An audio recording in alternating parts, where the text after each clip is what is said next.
What's up, YouTube, and welcome to Codename Scream. I am that horror guy. And I'm Mel. And please make sure to like, subscribe, and ring the bell for notifications for all things horror. We are still taking care of some flashbacks for you guys through the 80s. Some of our personal favorites and ones hopefully you guys have enjoyed along the way as well. So what are we doing today? We're doing Re-Animator, released October 18th, 1985, directed by Stuart Gordon. It was based on the short story by H.P. Lovecraft. Screenplay by Dennis Paoli, William J. Norris, and Stuart Gordon. And it was produced by Brian Yuzna or something. You got it on the first one. I've heard that one. I second guess myself because it's like La Mermaid. Jello topping. Jello topping. I get the hard job. Varsity and you just get to read numbers, so go ahead. Barely sometimes. You should have seen me pulling these numbers up before. So we have an estimated budget at about $900,000. Not a really conclusive number floating around, but that was the one that kind of stuck out, and we're just going to go with that. It has been set up to about $2 million, which, oddly enough, is the box office pull. And then if you adjusted that for 2021 inflation, we're at $5 million. Not a lot going on there. Not too good. Not too good. Not too hot. What did the critics in the audience think, though? Well, the people that went to see it liked it because critic score is 93%, Ooh, which is that's on the high end for us. Unheard of for us. Audience at 82%, so still high. Yeah. And rightfully so. Definitely a cult classic here. Amazing film. If you guys have not watched it, I'm getting ahead of myself here. I'm supposed to tell you guys a little bit about it. I'm going to give you guys a very brief synopsis. This is one that I feel like does not deserve a full synopsis, full, spoiler. You guys need to go and actually watch this one, which I have provided a link in the description below for you guys to check this out on streaming services. Unfortunately, not on Shudder this time. But, we still love Shudder. But the film surrounds Dr. Herbert West, who has a reagent serum, or whatever you want to call it, essentially can bring people back to life. It's a reanimating serum. And it's always a good thing. It's always a good thing. And he's got his doctor, Hans Gruber, that he brings back from the dead. Not the one that fell from Nakatomi Plaza, though. Sadly. It's a little before that. He unfortunately was not him. But he brings him back to life, and people are like, "Oh, you killed him." He's like, "No, but I gave him life." And we follow as him and Dr. Hill have kind of a very tumultuous relationship between the two, where Dr. Hill wants to take the credit for this life-giving serum, bringing back all these corpses from the dead at one point. Just kind of scoot along to a point where Dr. Hill himself is headless.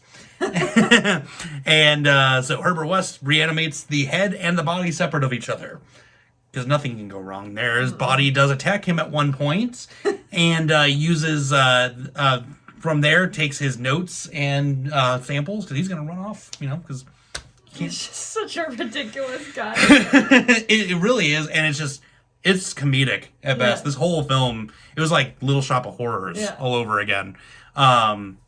Absolutely hilarious film. We get towards the end where the head and the body are doing some very terrible things to a amazing Barbara Crampton, because she's back. We alluded to this at the beginning of the week where we discussed, hey, we got a lot of movies with her, and then we weren't lying. I love her so much. She's awesome. She ends up, passing away and then getting reanimated right there at the end, and we hear her screaming. And then that is the end. Like I said, you guys are getting a very, very brief synopsis. Not often that I do this for you guys, but I do this with the intention of, I actually want you guys to watch this one.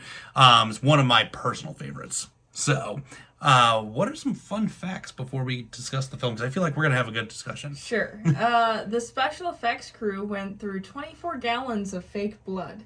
Nolan, who worked on the film, said it was the bloodiest film he'd ever worked on. The most he'd ever used in the past was 2 gallons. Oh, wow. So, that's a lot of blood. And it actually, looking back on the movie, it doesn't seem like there was that much blood. Most of it, I think, was on the floor. Mm-hmm. Yeah. Sure. And it's like right there with Nightmare on Elm Street as far as blood's concerned, But at least we saw all that blood shooting out of the bed, so... Yeah. This movie was the cause of the demise of David Gale's marriage. Oh, that's sad. His wife had a huge problem with all the sexual scenes in the movie. Which, I mean, kinda, yeah, I get it. Yeah, I'll give him that. The movie was originally going to be shot in black and white on 16 millimeter. Oh man, that should have been. I don't know, because this had some cool, like, the colors in this movie were really cool. Yeah. So, I don't know. It'd be interesting to see. I think it would be cool if it was black and white except for the serum. That would be super cool. Yeah. That would be kind of cool. That would have been awesome. The first cut of this movie was 2.5 hours long. Oh man, that's too much. Yeah. Yeah, I went to see this movie not that long ago. It was last year, I guess, at the drive-in, and they start the movies at like 11 o'clock at night. So if this was 2.5 hours long, I would have really been snoozing. You would have been needed to be reanimated. By yeah, the end of the exactly. The building used for the Miskatonic Medical School is the same one used for the headquarters in Terminator 2. Awesome. Great film. Yeah.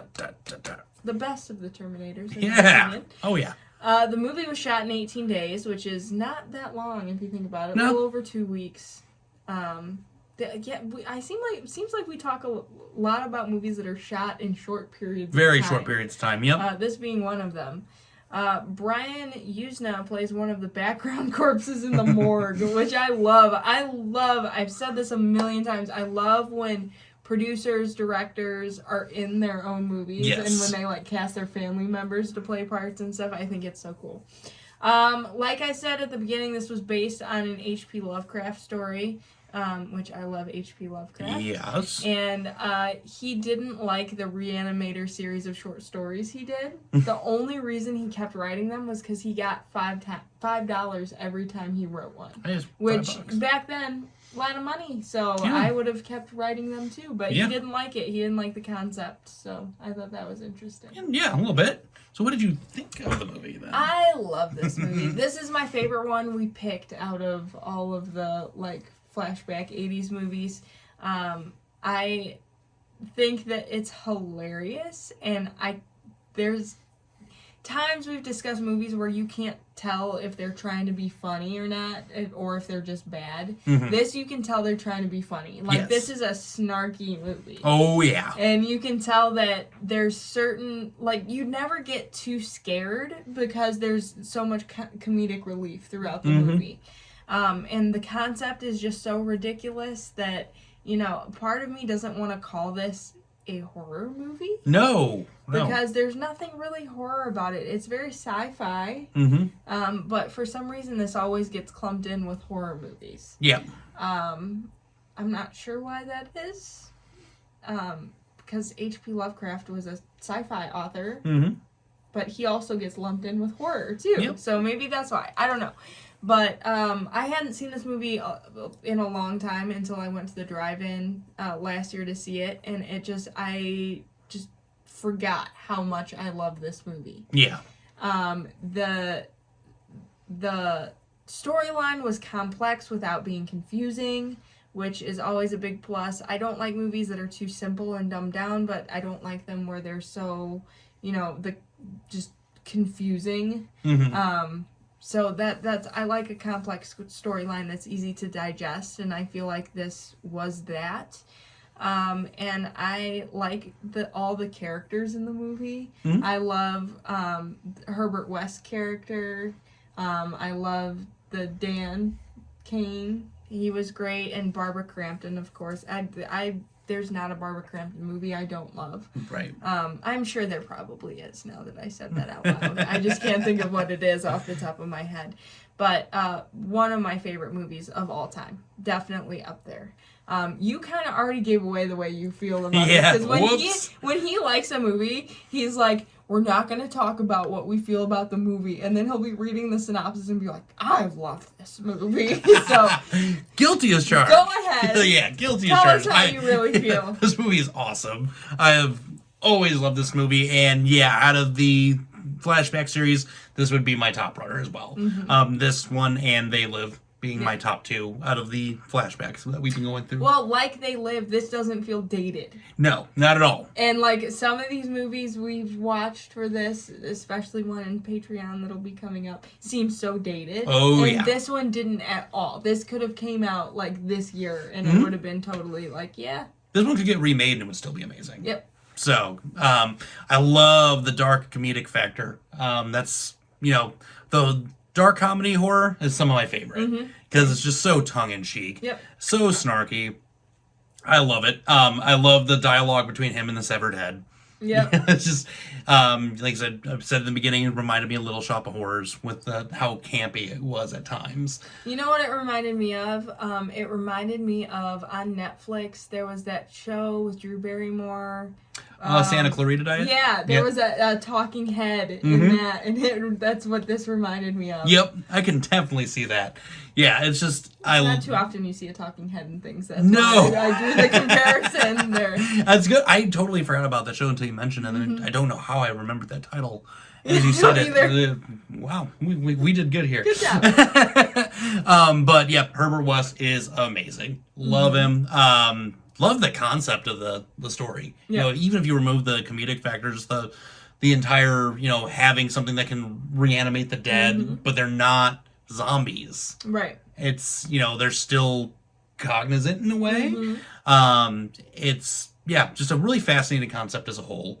Can you imagine if the comedic factor wasn't there, how dark this would be? Oh my god, yeah. This would be a super dark film, if not. And then, obviously, Barbara Crampton rocked. And I was going to say similarly where it's like, I don't think there's a movie I've seen with her I don't like. But I need to fact check myself on that one because I may not. I'm sure there is one. Probably She's is. been in so many movies. Yeah, she's got one coming out right now. But yeah, absolutely amazing film. Love it. And again, she called me on my bluff. I tend to not really run the synopsis on ones that I want you guys to see. Oops, called out.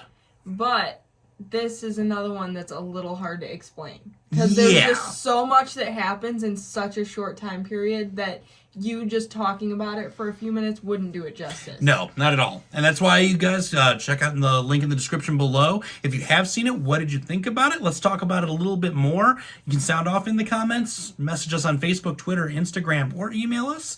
And we're getting here to the tail end of the Flashback series. Yes. But we're, tailing it off sci-fi related intentionally. Yes. We're getting into some fun stuff coming around the corner. We're not going to allude to you guys here. If you are on Patreon, you guys are going to be getting the full exclusive as well as what's going on here. So if that's not an incentive to come join us for only $1 a month, I don't know what else is.